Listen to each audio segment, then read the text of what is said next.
The morning they buried Jonah Doss, the temperature in Anger, Minnesota, dropped to 26 below zero, and the ground was so frozen that the two men digging the grave had to light a fire on the plot and let it burn for 4 hours before the earth would take a shovel. The cemetery sat on a low hill above the town, between the Lutheran church and the tailings pile from the old Vermilion No. 3 copper mine. And from the grave you could see both, the steeple and the slag heap, which was about right for a man who had spent his whole life caught between God and rock. His daughter stood at the edge of the grave, in a gray wool coat, with a torn hem that she hadn't had time to mend, and a pair of her father's mining boots that were 2 sizes too big and stuffed with newspaper to keep them on her feet. Her name was Jonah Doss. She was 17 years old. She had black hair cut short at the jaw because her father had always cut it, and he cut it the way he cut everything: straight, fast, no fuss. She did not cry at the funeral. Not because she wasn't grieving, but because the cold was so severe that tears would have frozen on her face before they reached her chin. And she had decided somewhere between the church and the cemetery that she would not give this town the satisfaction of watching her freeze in public. Jonah Doss had been a copper miner for 22 years. He came to the Iron Range from West Virginia in 1918, following the work the way miners do, not toward anything, but away from something that had already been used up. He worked the Vermilion No. 3 until 1931, when the company closed the shaft and moved operations north. Most of the miners followed. Jonah didn't. He stayed because he had found something in the back of the No. 3 tunnel that the company maps didn't show and the company geologists hadn't documented. And he'd spent the last 10 years of his life going back into that closed tunnel alone, at night, with a headlamp and a leather journal, mapping what he'd found. The town knew he went into the tunnel. They thought he was crazy. They called him the Mole at the hardware store. His wife, Rena's mother, had left in 1935, gone to Duluth and then further, not because of the tunnel exactly, but because of what the tunnel represented, which was a man who loved a hole in the ground more than he loved his own house. Rena stayed. She stayed because she was 14 and she didn't have a choice. And then she stayed because she was 15 and her father showed her the journal. And then she stayed because she understood. The tunnel killed him on November 3rd, 1941. A ceiling timber in the first 60 feet, the section the company had reinforced in 1924, gave way and dropped 4 tons of granite onto his legs. He lived for 9 hours. A passing trapper heard him shouting and ran to town. By the time they pulled him out, the bones in both legs were powder. He died in the hospital in Virginia, Minnesota at 3:14 in the morning, holding the leather journal. The nurse tried to take it. Rena took it instead. The reading of the will, if you could call it a will, it was a handwritten page torn from a notebook and witnessed by the man at the filling station, took place in the office of Gerald Tate, the only lawyer in Anger who handled estates under $500.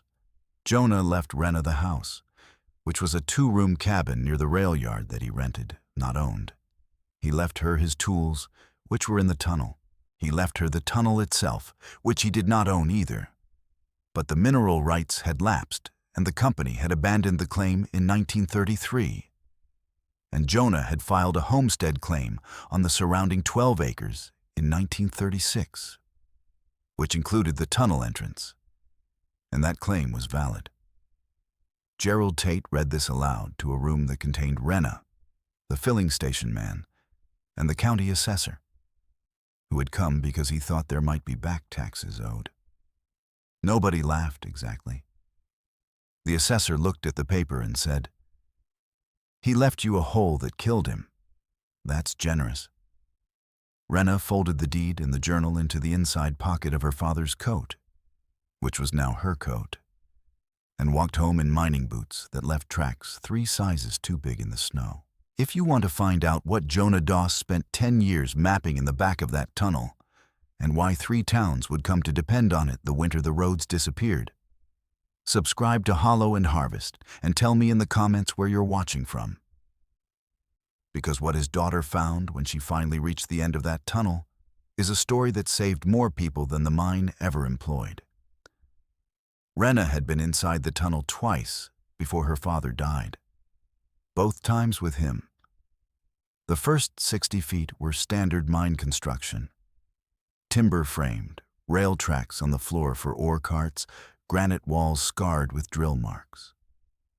The company had driven the shaft straight into the ridge, following a copper vein that turned out to be too thin to justify the cost. They quit at about 300 feet. But Jonah kept going. Past the company's dead end, he'd found a natural fissure in the granite. Not wide enough for an ore cart, but wide enough for a man to turn sideways and push through. The fissure ran another 90 feet, narrowing and widening, the walls slick with mineral seep before it opened into something the copper company had never known was there. A cavern. Not enormous, maybe 60 feet across and 40 feet high, but enough. The ceiling was natural granite, no supports needed. The floor was smooth stone with a layer of silt deposited by a stream that ran across the back wall and disappeared into a crack in the floor. The water came from somewhere deep. It was warm. Jonah had measured it at 55 degrees in January, 56 degrees in July. The stream never froze. The cavern air was a constant 54 degrees year-round. And on the far side, where the stream pooled before it drained, Jonah had found something that made him come back every night for 10 years. A wide, flat shelf of silt and decomposed granite, 12 feet by 30, that was warm, moist, and alive, with things growing. Ferns, moss, a patch of wild watercress that had no business being inside a mountain in Minnesota. The cavern had its own climate, its own water, its own soil. Jonah had written in the journal on the night he found it, March 14th, 1932. The mountain is growing things in the dark. If the mountain can do it, so can I. He'd started. The journal documented 9 years of experiments in that cavern. He'd carried in soil from the surface, bucket by bucket through the fissure. He'd built crude growing beds from scrap lumber salvaged from the abandoned mine workings.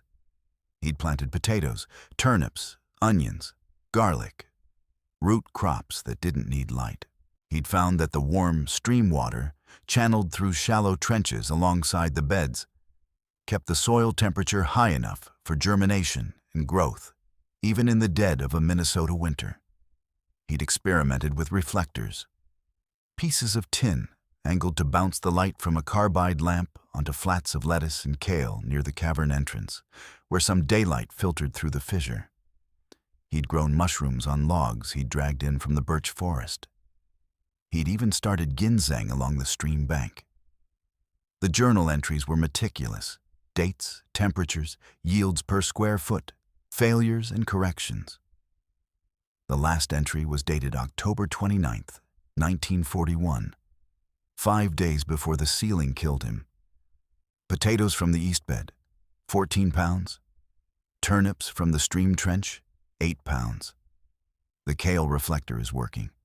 Need to widen the fissure. Everything else is ready. Just need more room to carry it out. He'd been building a farm inside a mountain for 9 years, and nobody knew. The first winter without him nearly ended her. Not because of cold. The cabin was small, and she knew how to run a stove. Because of money. Jonah's last paycheck from the odd jobs he'd scraped together had been spent on the hospital in Virginia. The rent was due on the cabin. The general store in Anger had cut off credit to the Doss account because the Doss account had been nothing but credit for 2 years.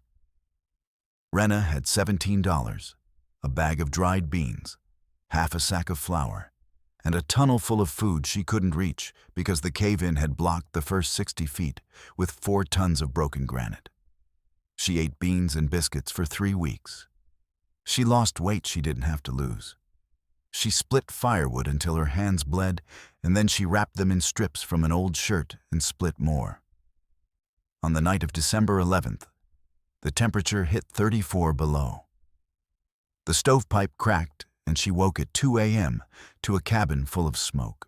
She crawled to the door, opened it, and sat in the snow in her father's mining boots and her mother's nightgown, and breathed air so cold it burned her lungs. And she thought, I can walk to Duluth. I can find my mother. I can work in a laundry or a canning factory and eat 3 meals a day and never think about a tunnel again. Then she went inside, opened the journal to the last page, and read. Everything else is ready. Just need more room to carry it out. She fixed the stovepipe with a coffee can and baling wire. She went back to bed. In the morning, she walked to the tunnel entrance and started moving rock. Pekka Hautala found her on the 3rd day.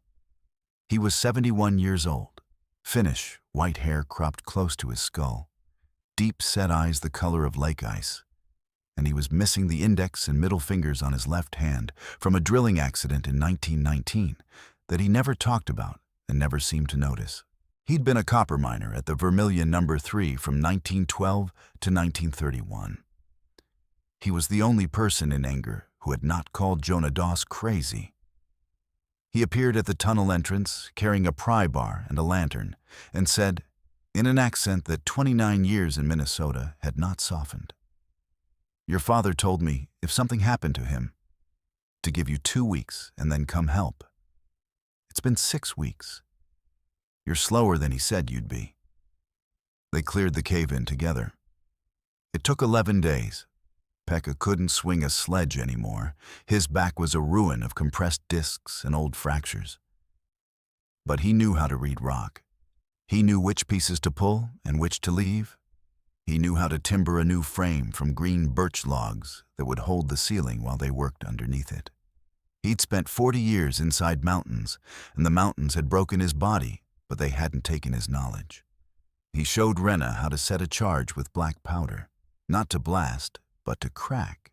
A quarter stick placed in a drill hole, tamped with clay, would split a boulder along its grain line so it could be levered apart with a pry bar instead of beaten apart with a sledge. The work was methodical, precise, and absolutely terrifying. Every time a rock shifted overhead, Renna thought about her father's legs. On the 12th day, they broke through. The fissure was intact. The air that came through was warm and damp and smelled like wet stone and green things growing. Renna squeezed through sideways, the way her father had shown her, and Pekka followed, moving slower, grunting where the walls pressed against his bad back. When they reached the cavern, Renna held up the lantern, and the light spread across the space like a hand opening. And she saw what Jonah had built. The growing beds were still alive. The potatoes had sprouted and gone leggy, but they were alive. The turnips had bolted, but the roots were still firm in the warm soil. The kale under the reflector had grown wild and tall and pale from inconsistent light. But it was green, and it was food. The mushroom logs along the stream were producing clusters of oyster mushrooms growing from the bark in overlapping shelves of gray and cream. The stream was still running, still warm, still 55 degrees. The cavern didn't know Jonah was dead. The cavern didn't care. The growing beds he'd built didn't need him anymore. They just needed someone to harvest them and plant the next round and keep the reflectors angled and the stream channels clear. They needed someone to finish what he'd started. Renna sat on the stone floor beside the stream with the lantern between her knees, and she cried. Not the way she hadn't cried at the funeral. She cried the way you cry when you've been carrying something too heavy for too long, and someone finally shows you where to set it down. Pekka stood at the edge of the growing beds, with his 3-fingered hand resting on a potato frame, and said nothing for a long time. Then he said, "He got it right. The stubborn bastard got it right." If this story is reaching something in you, subscribe to Hollow and Harvest, because what Jonah built in the dark and what his daughter found when she finally broke through is only the beginning. The tunnel had more to give than 9 years of journal entries could measure, and the Iron Range was about to need every ounce of it. Rena rebuilt through the spring of 1942. Pekka came every day at 6 in the morning and left at dark. His body was failing, but his hands still knew how to work wood and stone. Together they widened the fissure, not by much, just enough to drag a sled through loaded with soil and lumber. They doubled the growing beds. Rena followed the journal's specifications exactly. 6 inches of gravel for drainage, 4 inches of silt and composted forest duff, topped with surface soil she hauled down from the birch stand above the tunnel entrance. The warm stream did the rest. She dug channels along the beds and diverted stream water through them so the heat from below rose into the soil from both sides, from the geothermal rock beneath and from the warm water alongside. Ground temperature in the beds held steady at 58 degrees, while the surface above was buried under 4 feet of snow.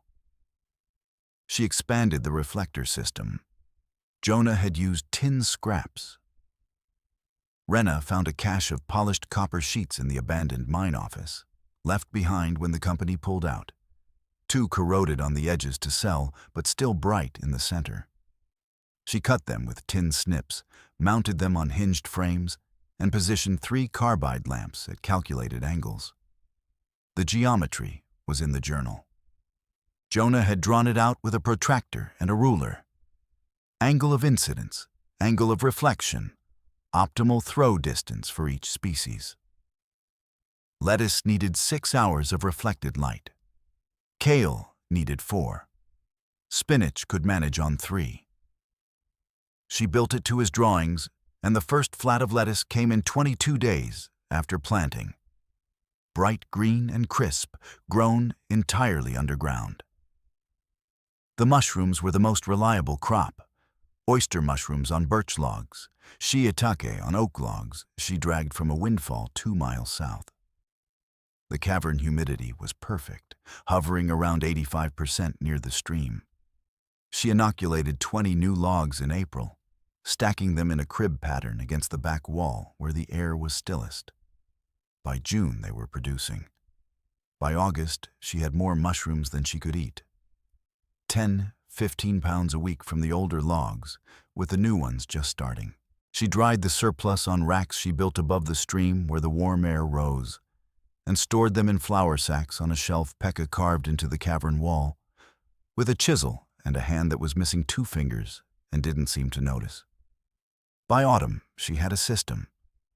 Root vegetables in the main beds, potatoes, turnips, parsnips, beets, carrots, on a staggered planting schedule so something was always ready. Greens under the reflectors near the fissure entrance. Mushrooms along the stream wall. Garlic and onions in the warmest zone closest to the geothermal spring source. A root cellar in a side alcove where the temperature dropped to 48 degrees, cold enough for long-term storage. She built shelving. She built drying racks. She built a workbench. The cavern stopped being a cave and started being a farm. The town noticed the way towns always notice, by watching what was missing. Jonah Doss wasn't at the church food pantry. Jonah Doss wasn't at the county relief office. Jonah Doss wasn't losing weight through the winter the way everyone else on the Iron Range was losing weight through the winter of 1942. When the war had taken the young men and the jobs and left behind women and old people, and a supply chain that was stretched to breaking. A woman named Greta Lind, who ran the post office and knew everything about everyone, told her husband that Jonah Doss looked too well fed for an orphan with no income. Her husband said she was probably trapping rabbits. Greta said, "Nobody looks that healthy on rabbits." In October, a Finnish family named Koskinen, mother, father, 4 children, knocked on Rena's cabin door. The father had heard from Pekka, who was his wife's uncle, that Rena had food. He held his hat and he couldn't look at her. She gave them a sack of potatoes, a sack of dried mushrooms, and a flat of lettuce that made the wife touch the leaves like they were made of silk. "Where did you get lettuce?" she said. "In October?" Rena said, "My father grew it." It wasn't a lie. She just didn't say where. The blizzard hit on January 14th, 1943. It wasn't one storm. It was 3 storms stacked on top of each other over 22 days. A wall of snow driven by wind that came across Lake Superior at 50 miles an hour and buried the Iron Range under 6 feet of white. The roads to Virginia and Duluth disappeared. The rail line drifted shut. The supply trucks that brought flour and canned goods and fuel oil to the towns along the range stopped running on January 16th and didn't start again until February 5th. Anger had a general store with 3 weeks of stock that was meant to last until the next delivery. The delivery wasn't coming. By the end of the first week, the store was rationing. By the end of the second week, families were melting snow for water because the pipes had frozen. By the third week, people were burning furniture. Inside the tunnel, the cavern was 54 degrees. The stream was running. The potatoes were growing. The mushrooms didn't know there was a blizzard. The kale under the reflectors was 3 inches tall and getting taller. Rena had 200 pounds of stored food and a system that didn't need roads or rail lines or supply trucks. It needed rock and water and time, and the mountain had all 3. They came on a Thursday. Rena and Pekka had cleared a path from the tunnel entrance to the road. 40 feet of snow shoveled by a 17-year-old girl and a 72-year-old man, with a broken back and 3 fingers. Word had spread through Anger, the way words spread in small towns, in emergencies. Not through announcement, but through desperation. The Koskinens told the Lindbergs. The Lindbergs told the Heikkinens. By Thursday morning, there were 63 people standing in the snow outside the tunnel entrance, and Jonah Doss was leading them single file through a fissure in a granite ridge to a cavern where things grew in the dark, while the world above was buried. The county assessor was in the line, the same man who had said, "He left you a hole that killed him." He stood in the cavern looking at the growing beds and the mushroom logs and the stream running warm across the stone floor, and he said nothing. Rena handed him a bag of potatoes. She didn't remind him what he'd said. The potatoes were warm from the ground, and the man's hands were cracked from cold, and when he held them, the warmth went from the potatoes into his palms and up his arms, and he closed his eyes, and for a moment, he looked like a man who had just been forgiven for something he hadn't apologized for. She fed them. 3 towns, Anger, Finn Creek, and Tamarack Bend. 63 people the first day, 90 by the end of the week. She organized shifts. Pekka managed the harvest rotation so the beds weren't stripped faster than they could regrow. Rena taught the Koskinen children how to pick mushrooms without damaging the mycelium. She taught Greta Lynn's husband, the one who'd said she was trapping rabbits, how to plant potato sets in the warm beds. The tunnel became a supply line. People carried food out in buckets and sacks, walking single file through the fissure. And the mountain kept producing, because the mountain didn't know about the blizzard and didn't care about the war and didn't ask who was hungry. It just grew. If you're watching this Hollow and Harvest story and you know what it feels like to have someone call your inheritance a death trap, hit the like button. It's free, and it helps these stories reach people who need them. The assessor came back alone, a week after the first visit. He stood at the tunnel entrance for a long time, his hands in his coat, watching the warm air from the fissure meet the frozen air outside and turn to steam. Then he said, "Your father wasn't crazy." Rena was carrying a sled of birch logs for new mushroom inoculation. She set the sled down and said, "I know." He said, "I should have known." She said, "You should have." But the potatoes don't keep score." He almost said something else. He didn't. He walked back down the ridge, and Rena dragged the sled into the tunnel. And that was the closest thing to an apology she ever received from a man who had reduced her father's life to a joke about a hole. She took it. Anger is a heavy thing to carry through a fissure in a granite ridge, and she had enough to carry already. A man came in the spring. Anders Nygaard, a carpenter from Finn Creek who had lost his shop to the blizzard. The roof caved under the snow weight. He came to the tunnel because he had nowhere else to build. He looked at Pekka's birch timber frames and said they were serviceable but ugly. He stayed to make them better. He rebuilt the growing bed frames with dovetail joints that didn't need nails. He built a rail system through the fissure, 2 birch poles on the ground with a flat sled that slid between them, so Rena could move soil and supplies without carrying everything on her back. He built a door for the tunnel entrance that sealed against drafts, but swung open on iron hinges he forged from railroad spikes. He had hands that thought ahead of his mouth and a silence that Rena found restful after months of carrying conversations with people who had only recently decided she was worth talking to. They married in June of 1943 in the Cavern, with Pekka as witness and the sound of the stream as music. The years stacked up like the growing beds, each one deeper, each one more productive. The blizzard of '43 wasn't the last hard winter. The Iron Range had hard winters the way other places had seasons. Reliably, predictably, and without mercy. But the tunnel kept producing.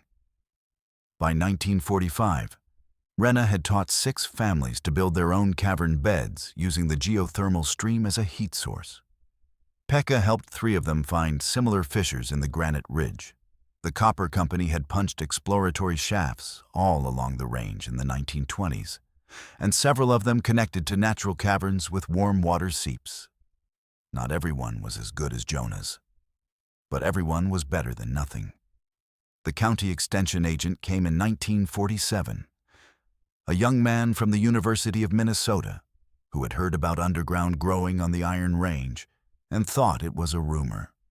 He spent a week in the cavern measuring temperatures, water flow, soil composition, and yield per square foot. He said the geothermal stream was fed by deep fault-line water, heated by the same geological processes that had deposited the copper ore in the first place. He said Jonah's growing system was an intuitive application of controlled environment agriculture that predates the academic literature by decades. Rena showed him the journal. He read it cover to cover, sitting on the stone floor beside the stream. He said, "Your father should have been a professor." Rena said, "My father was a miner. Miners find things. Professors name them." The agent wrote a paper. He credited Jonah Doss on the first page. Rena checked the spelling. Pekka died in the winter of 1949. He was 79 years old, and his back had finally finished the argument it had been having with his body for 30 years. He asked to be buried at the tunnel entrance, where the warm air from the fissure met the cold air from the surface and turned to steam. "I want to be between the warm and the cold," he said. "I spent my whole life between the warm and the cold." Anders built the coffin. Rena dug the grave. The ground at the tunnel entrance was warm enough to dig even in January. She put his pry bar on the headstone. It's still there. The state recognized the tunnel system in 1953. The University of Minnesota sent a geology team that mapped the entire underground water system and confirmed 6 viable growing sites along the ridge. They published a report that was cited in agricultural journals for 20 years. Rena received a letter from the governor thanking her for innovative contributions to northern food security. She put it in the journal, between her father's entry about potato yields and his drawing of the reflector angles. Anders built until the cold got into his joints, then he taught. He died in 1978, in the cabin near the rail yard that they'd bought from the landlord in 1946 with money from mushroom sales. Rena buried him next to Pekka. Her daughter took over the tunnel. Her granddaughter learned the journal. The cavern still produces.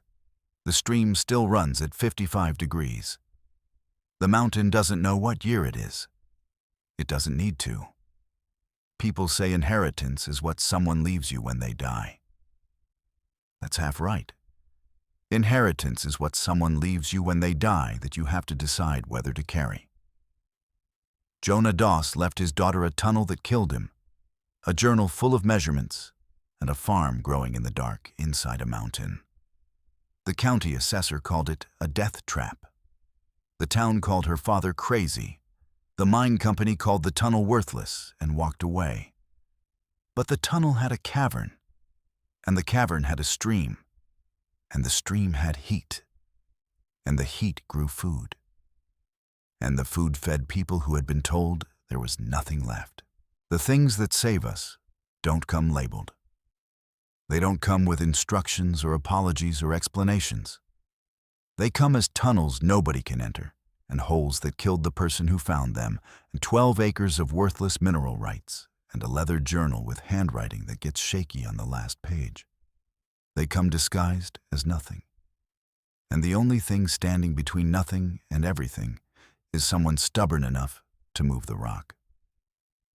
Thank you for watching this Hollow and Harvest story. If it reminded you that the things worth inheriting are sometimes the ones that scare you the most, please share it. Subscribe to Hollow and Harvest for more stories about ordinary people who found extraordinary things in the places the world passed by. And tell me in the comments, what's the tunnel in your life that nobody thinks is worth entering?